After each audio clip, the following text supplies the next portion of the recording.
Eh bien salut là-dedans, j'espère que tu vas bien frérot Serette, que tout se passe pour le mieux pour toi. Bienvenue dans les petites news et actus du jour. Je vais te finir ma journée de travail et je vais devoir me coltiner la première news qui...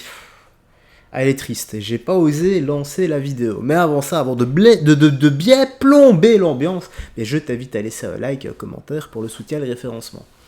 C'est quelle vidéo? C'est celle-ci. Je ne la lance pas. À Mulhouse, cette racaille a obligé le policier à tuer le chien. Pourriture. Ben oui, le mot est faible.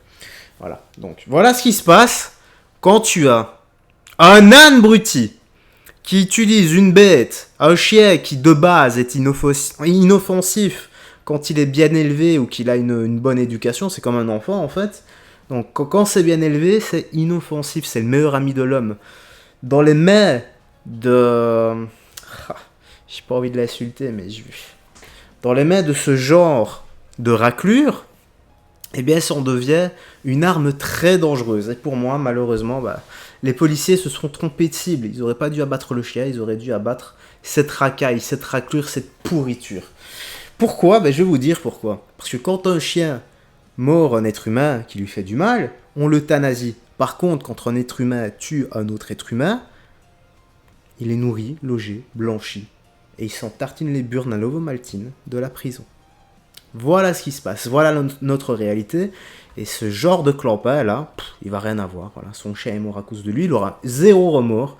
Et pour lui, c'est les policiers qui sont tenteurs. Voilà, ce genre de type là, il faut se les coltiner. Il y en a de plus en plus, c'est zéro éducation. Voilà. Et en plus de ça, très dangereux. Parce que imaginez-vous un peu, s'il lâche son chien, je sais pas moi, sur une vieille dame ou quoi, parce qu'elle veut pas lui donner son sac. Voilà. Imaginez-vous, c'est votre grand-mère ou votre maman qui se fait agresser par ce gars-là. Parce que pour lâcher son chien comme ça sur un policier... oh non, je vais pas mettre la vidéo. Pour lancer, j'ai pas envie de la voir. Pour lancer son chien sur un policier, faut pas avoir la lumière à tous les étages. Hein. Bon, ici, Espagne. Des migrants dévalisent des touristes en pleine rue, en toute impunité, à San Sebastián. Incroyable ça. Il faut s'y habituer les gars. Ça c'est l'Europe de maintenant. Il faut s'y habituer. Mira, mira. Mira, mira. Pues intentaron ahora.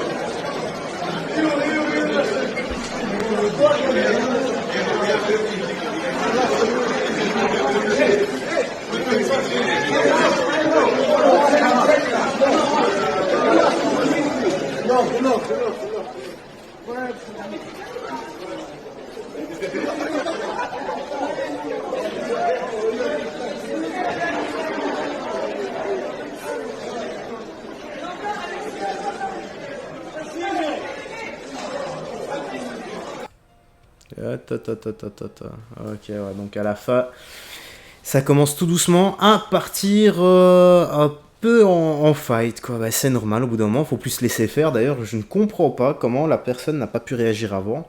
Moi, je suis comme ça, on dirait qu'il est avec sa femme, le gars en plus, là. J'ai l'impression qu'il est avec sa femme. Je sais pas, moi, le mec vient m'opportuner comme ça, il essaie de me voler mes affaires. Moi, je vous dis clairement, hein, aux yeux de la loi, je serai au tort. Mais je taperai le premier. J'en ai rien à faire de la loi. J'en ai rien à faire de oui, non, c'est pas légitime. Tais-toi. Toi, tu fais ce que tu veux de ton côté. Si t'as envie de te laisser faire, libre à toi, pardon. Mais c'est pas parce que toi, tu te laisses faire qu'on est tous comme toi, qu'on est tous des lâches comme toi. Enfin, je dis pas, hein, il y en a certains qui ont peut-être peur. Je peux comprendre, ça peut vous paralyser. Mais juste que moi, j'ai été élevé avec mon père qui m'a appris que quand quelqu'un, même s'ils sont plusieurs, qui viennent, comment dire, nous agresser comme ça, eh bien, soit tu fuis, soit tu pars, soit tu combats. Et j'en ai un peu marre de prendre la fuite. Voilà, j'en ai un peu marre. Surtout s'ils sont, bon, j'allais dire que 3, mais non, 3, je vais me faire lâcher. 3 contre 1, les gars, on n'est pas dans un film ici. Hein. 3 contre 1, crois-moi que tu ramasses. Alors ici, il fuit l'Algérie à cause de son père homophobe. Lui et son petit ami sont violemment agressés à Corbeil-Essonnes par, donc, les prénoms Islam, Aymen, Karim ou encore Nessim. À Guérebeu, ça ne plaît pas. Il voulait m'égorger.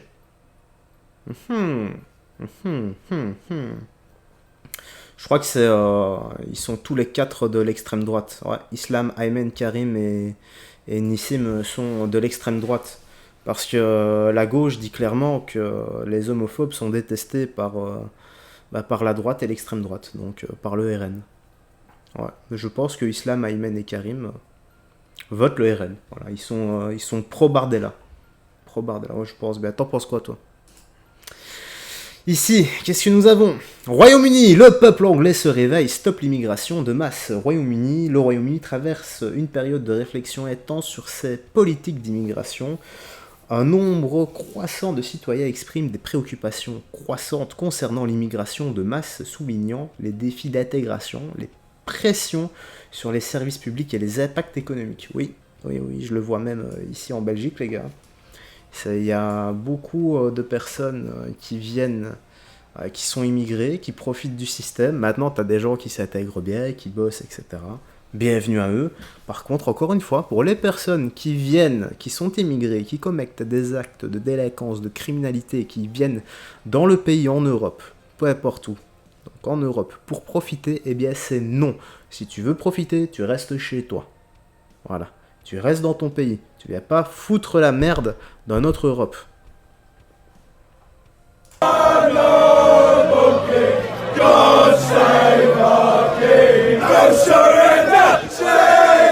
J'aime beaucoup Christ is King. Christ, donc Christ is King.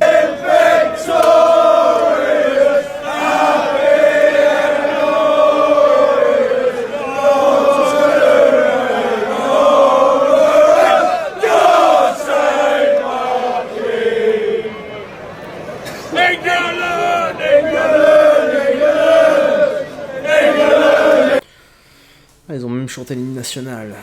God save the Queen. Quand dans un pays occidental, les tribunaux mus-pro charia sont autorisés, oui, il y a un réel problème, et nier le réel est pire que tout. Ils ne sont pas très nombreux, à mon avis, qui vous les notez. Faudrait tout le pays et les faire expulser dans leur pays. L'immigration de masse complique l'intégration et met une pression énorme sur nos services publics et notre économie. Il est temps de revoir nos politiques pour protéger les citoyens. Bravo au Royaume-Uni. Bah oui, mais le problème c'est quoi? Le souci étant que l'État reçoit des subventions chaque fois que des migrants arrivent. Voilà. Donc, plus il y a de migrants, plus l'État reçoit des subventions. Et par la même occasion, plus la dette augmente. Mais ils en ont rien à faire de la dette. Vu qu'ils sont bien, avec 20-30 000 balles par mois. C'est à nous de la régler, cette dette. Pas à eux. Eux, ils peuvent endetter le pays autant qu'ils veulent. Qu'est-ce qu'ils en ont à faire? Tu sens pas l'inflation, hein, quand t'as 20-30 000 euros par mois. Si t'es un minimum intelligent, hein, parce que si tu claques tout à chaque fois, tu vas quand même la sentir. Peu importe combien tu gagnes. Oula, tu vas quand même la sentir. Ça, au sens propre ou figuré, faut voir. Alors ici, Belgique, à Bruxelles. Ah oui, donc pour revenir à l'immigration, peu importe le parti politique qui passera à l'avenir, l'immigration, ça va continuer jusqu'à détruire l'Europe, les gars. C'est exactement ce qui va se passer. Pourquoi? Parce que il faut sortir de l'Europe. Tant que nous serons dans une oligarchie et non une démocratie, l'Europe est condamnée. Et qui gère l'Europe? C'est Bruxelles. Et qui gère Bruxelles? Les États-Unis. Peut-être si Trump arrive au pouvoir, il faut voir. Faut voir. Mais bon. Même, je pense pas. Peut-être que si Trump est au pouvoir, il arrêtera peut-être tout ce qui est guerre entre la Palestine et Israël. En tout cas, on n'en parlera plus. Et il y aura plus de manifestations dans la rue. Bon, ce sera toujours ça de gagner. Oh. Attends, c'était quoi ça? Belgique, à Bruxelles, dans la rue de Brabant, un secteur marqué par une immigration importante et sévèrement touché par le trafic de drogue. La situation de la propreté reste préoccupante. Les déchets s'accumulent et les conditions de vie détériorent en raison de l'insuffisance de mesures de nettoyage et de gestion des déchets. Bah, en même temps, je sais pas, on t'apprend à trier les déchets en étant petit. Voilà. De tout petit, on t'apprend à trier des déchets. Là, apparemment, c'est pas le cas. Là, c'est un dépotoir. Hein. Oh.